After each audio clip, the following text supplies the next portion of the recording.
So there's one player that in yesterday's Packers game I think really changed things, really shifted the momentum, and had an overall great game, probably one of the best games of his entire season. And that is interior defensive lineman Jaren Reed, who the Packers brought in this past offseason in March, signed him to a one-year, like $3.2 million deal after he played with the Chiefs last season. And throughout the year, he's had some, good moments, some up and down, I'd say. But today, or yesterday, in that game, it was his best game of the entire season. We take a look at his PFF grade, an 89.9 grade, which is nearly perfect. And if we look at his next closest game when it comes to PFF grade, it was back in, week 5, a 72.8 grade. And in this game, there was one big moment that I think changed the entire momentum of the game. I talked about it yesterday in the recap video, but that was when the Dolphins are up 20-10. They're driving with about 2 minutes left to go in the first half. If they would have drive down the field, kicked a field goal, scored a touchdown, it would have been 23-10 or 27-10 going into halftime.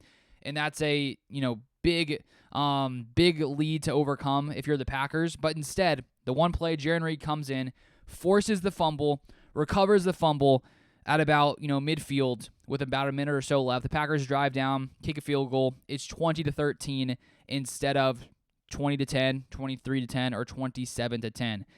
And before that, the Dolphins had all the momentum. They had that massive touchdown to Jalen Waddle. They had that massive play to Tyreek Hill. It really felt like they were controlling the game and like the Packers were going to really struggle to keep up with them for the rest of the game. But from that moment on, the Dolphins scored 0 points. They didn't do anything the rest of the game. And because of that fumble recovery, big play by Jaren Reed, the Packers, I think, were able to come away with the momentum, leaving the first half, come in the second half, start off, put up 7 points, and they just sort of kept rolling from there on. But to have Jaren Reed play as he did yesterday, that's something we're going to need going down the stretch. These final two games in Green Bay versus Minnesota, and then in Green Bay versus the Detroit Lions. One area where the Packers have struggled all year has been on the defensive line. We've really struggled against the run. Our pass rush has been inconsistent at times.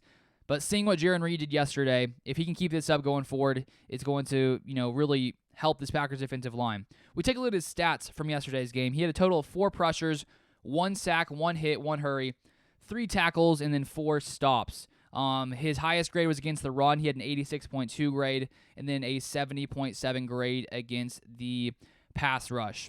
And one other player, too, that I'll mention in this video that actually had the highest grade by PFF in this game was Preston Smith, with a 90 grade, just slightly higher than Jaren Reed. Preston Smith had 2 pressures, 1 sack, and 1 hit. And Preston Smith, this past month or so, these past few weeks, has really elevated his game. I'd say the first half of the year, he was a little more quiet. But since Rashawn Gary has gone down these past few weeks, Preston Smith has taken that step forward. And we knew to beat the Dolphins, we knew they were going to have some explosive plays. We knew that we needed to get Tua off of his rhythm, sort of throw him off a little bit. And I think in the second half, that's one of the things that really changed. The Packers were, after his first read, when they were covered, the Packers were getting that pass rush up there, getting some pressure in his face. And when he had to roll out a little bit, try to make more things happen, he forced some poor throws.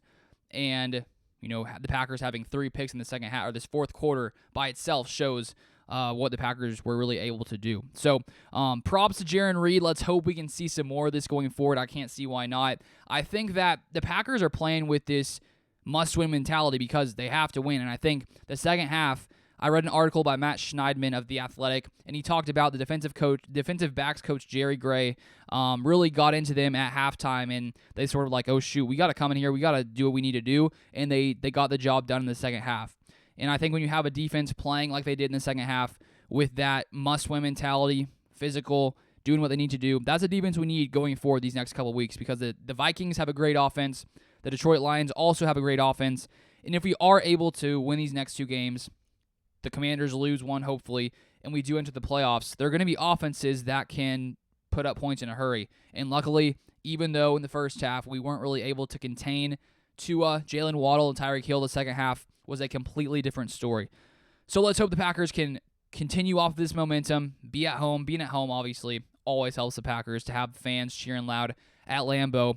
And it's going to be a very exciting game against Minnesota and then against the Detroit Lions. So what a game, what a day, what a Christmas. It was an amazing Christmas to have the Packers pull off that victory. But thank you guys so much for watching. You guys want to, if you guys would like to follow me on Twitter, Luke_Beller. I tweet out there throughout the day. So if you want to see some more Packers stuff, other random NFL things, feel free to follow me over there. Luke_Beller. Link down below as well. But that's all I have for this video, and I'll see you guys next time.